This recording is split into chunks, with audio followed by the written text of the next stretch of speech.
Straight ahead on 12 News, Eyes on the Sky. See what's brightening the day over at Jackson Middle School. Then, is it a new housing boom or unrealistic expectations? See what one forecast reveals for Crystal.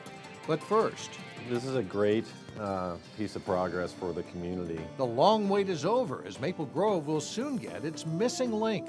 12 News starts right now.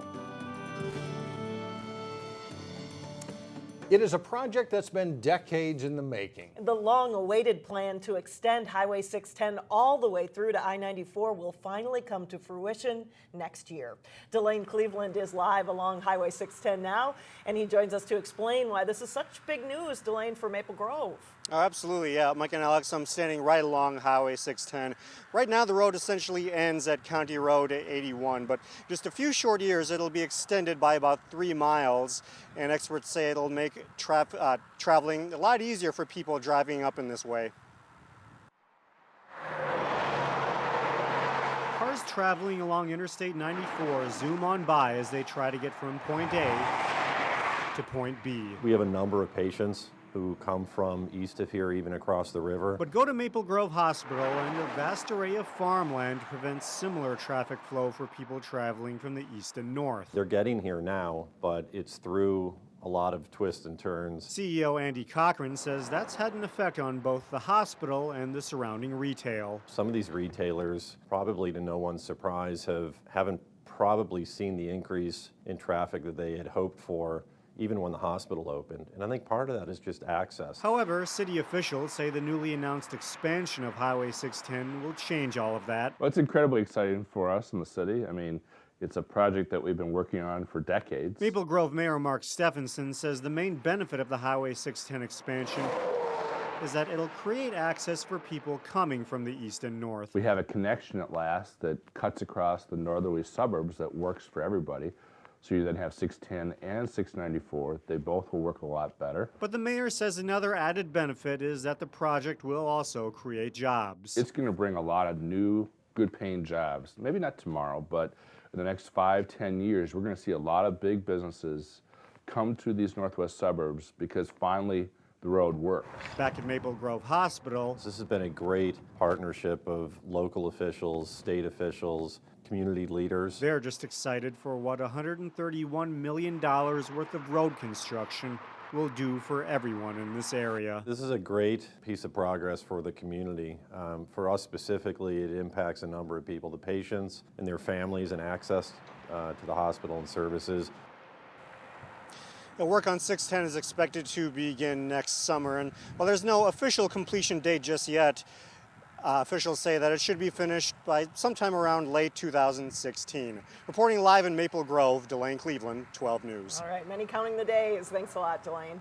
Indeed. Meantime, it is a break for drivers who travel through Crystal and Brooklyn Park. Work crews were picking up the last of the orange cones along 63rd Avenue, just west of County Road 81. It's a project that's been under construction since last June. County crews built a brand new railroad crossing and also evened out a dip in the road. It's part of a larger project, though, to reconstruct County Road 81. It's an uneasy time for a Plymouth-based tile shop. The company was accused of overstating profits, sending its stock value plummeting. A New York law firm is now investigating it for possible violations of federal securities laws. In a statement, the tile shop adamantly denied the allegations. During trading Thursday and Friday, tile shop stock had lost more than 50% of its value. Even with the website down for 5 hours, Give to the Max netted a record-setting $17 million Thursday for schools and nonprofits. Organizations got really creative during that time spot that the site was down, and they were asking their donors to, to call in and make pledges and or go to their own websites if they were able to do that. And so we applauded that. At a certain point, we just embraced that messaging, and Give to the Max Day has always been about giving. GiveMN Director Dana Nelson says they could part ways with California-based technology partner Razoo after the website crash on Thursday, but they'll review things in the coming weeks. Meantime, some area nonprofits were among the top 10 winners with Give to the Max. Feed My Starving Children received the randomly selected $10,000 golden ticket prize. And take a look at this.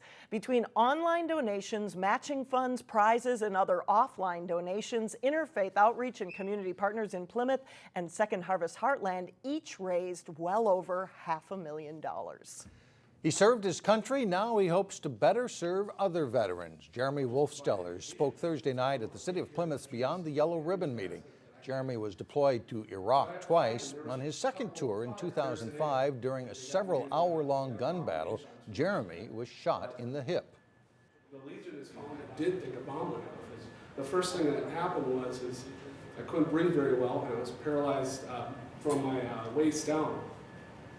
So I figured, geez, a bomb did go off, and I lost my legs, or I'm going to die right here. So first thing I did. Jeremy survived after a 9-hour-long surgery. He now works for the American Legion to connect veterans and active duty soldiers with existing support programs. Well, here's a statistic that may surprise you. Lung cancer kills more people each year than breast, colon, and prostate cancers combined. Advocates and survivors of lung cancer held a vigil on Thursday night in Plymouth to raise awareness for the disease. The 5-year survival rate for lung cancer is low, only 16%. Wayzata nonprofit A Breath of Hope believes the nation can do better. The fact that it's just not talked about, it's not researched properly. There's the government funding that goes toward lung cancer research is 20 times less than cancers that have 90% survival rates. All newly diagnosed lung cancer patients actually have never smoked. Torsen says anti-smoking campaigns have unfairly stigmatized the disease by closely linking it to smoking. Coming up, a growth forecast the city of Crystal would not have predicted. Then later in sports, a Park Center girls basketball star makes her college choice official. But first, our topsy-turvy forecast continues. A relatively warm weekend, then it gets cold, then warm again by late next week. We'll be right back.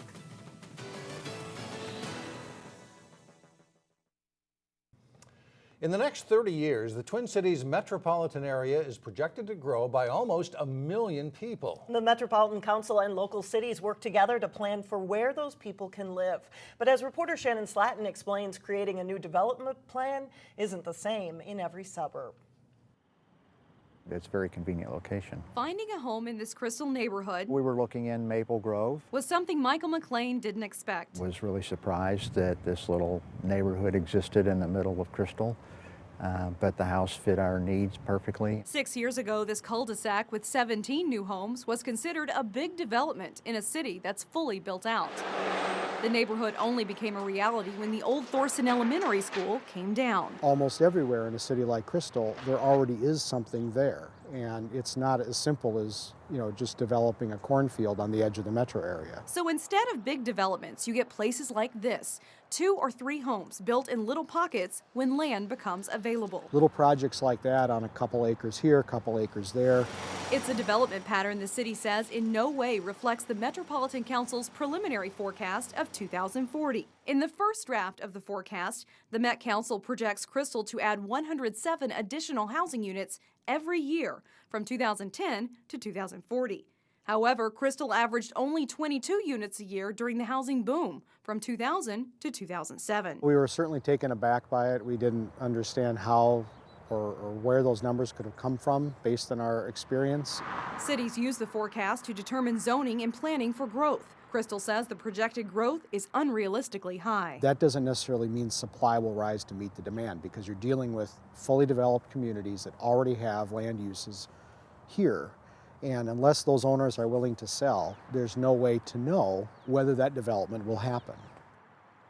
Crystal plans to submit a written objection to the 2040 forecast. Met Council says these forecasts are preliminary and they will meet with local officials for more input before the forecast is finalized in 2014. Mike and Alex.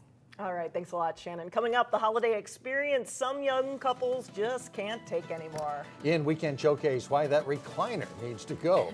But first in sports, Osseo's boys basketball team will shoot for some big things this winter. John Jacobson has that and more when we come right back.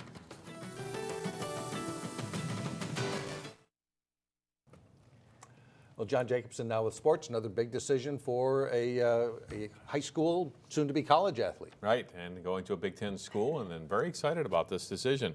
While many of next year's future college athletes signed their national letters of intent Wednesday, one prominent girls basketball player waited a couple of more days to make it official. At a ceremony this morning, Park Center High School senior Cayla McMorris signed her national letter of intent to play collegiate basketball at the University of Wisconsin. Her other finalist schools were Michigan, Illinois, Iowa, and Colorado, but she loved everything about the Badgers. Getting to know the coaches, I felt a major connection with them and the players. And the campus is really nice. Madison's a beautiful city, and it's also not too far from home. This is something I've been working for and waiting for to happen, and now that it's here, it feels amazing.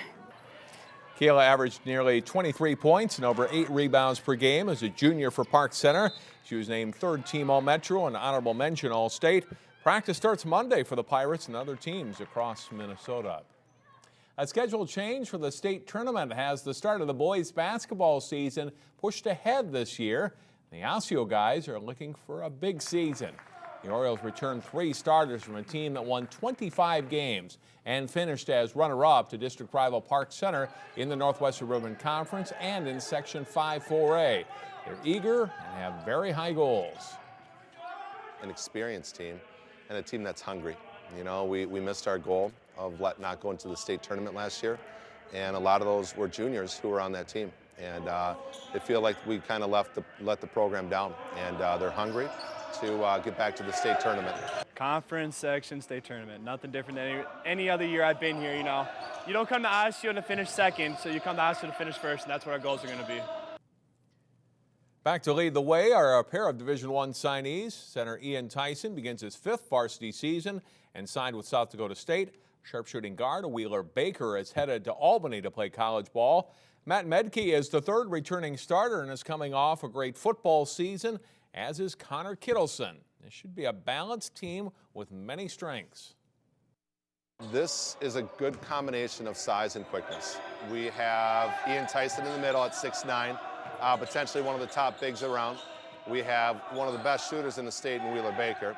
And you put in a bunch of other players who are just going to fit in well.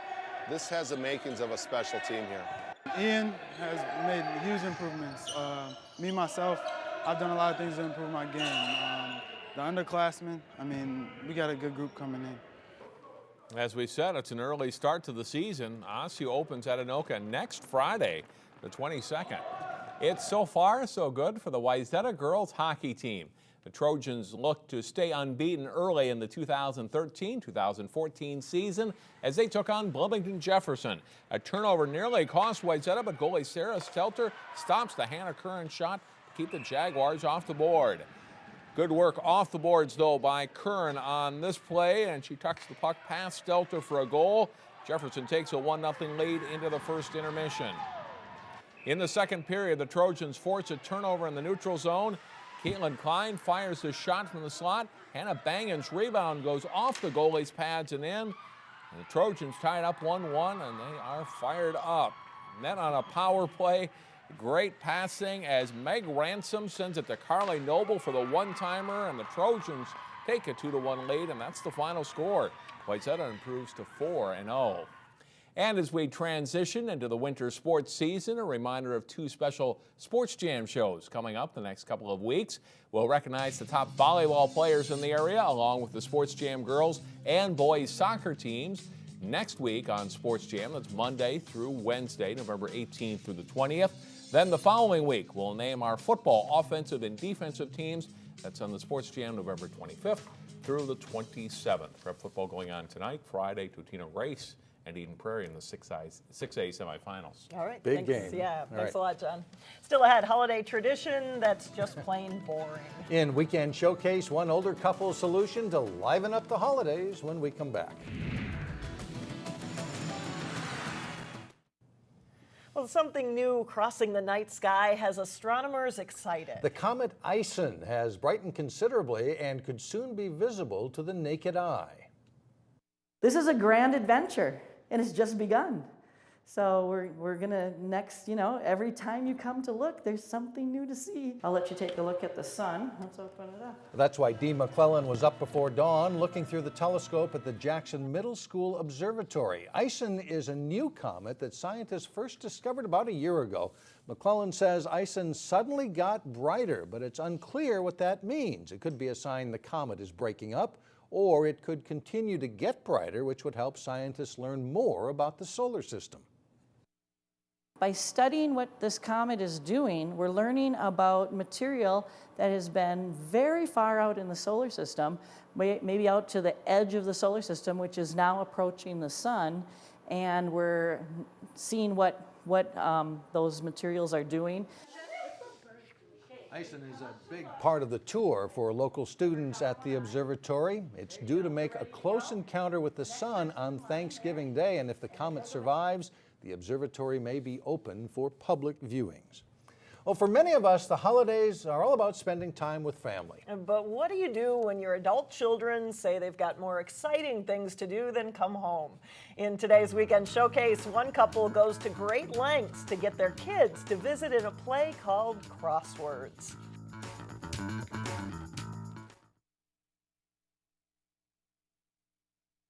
Lester and Marie Johnson are stuck in a rut. Two old, boring people sitting in our lazy boys, waiting to die. Good God! Despite a little frustration on Lester's part, it seems this status quo would continue indefinitely until they get a phone call. Of course, I appreciate your honesty, sweetheart. It's about a retired couple who find out that their grown children aren't going to come home for the holidays. Our children are abandoning us. So they are thrown into a tailspin and think that it's because they're boring. Plymouth playwright Heidi Fitzgerald wrote Crossroads in 2004. Her bittersweet comedy offers an interesting take on aging and family dynamics. So they decide that they're going to take fake exotic vacations in order to become interesting, to entice their kids back home.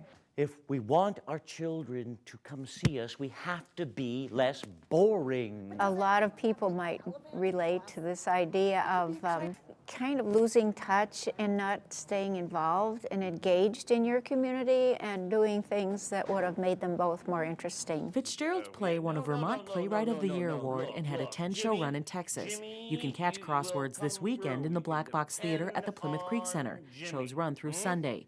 For showtimes and ticket prices, go to PlymouthArtsCouncil.org. For Weekend Showcase, I'm Renee Bonneau. Fitzgerald says she and others are hoping to start a local theater company in Plymouth. This production is an experiment to see how much support they'll get from the community. Kind of interesting themes, maybe resonate with a lot of people. Fake vacations are cheaper. They are a lot cheaper. Right. Maybe not as exciting. This one hits close to home, though, for a lot of people. That's right. That's it for us. Thanks for joining us. Have a great weekend, everyone.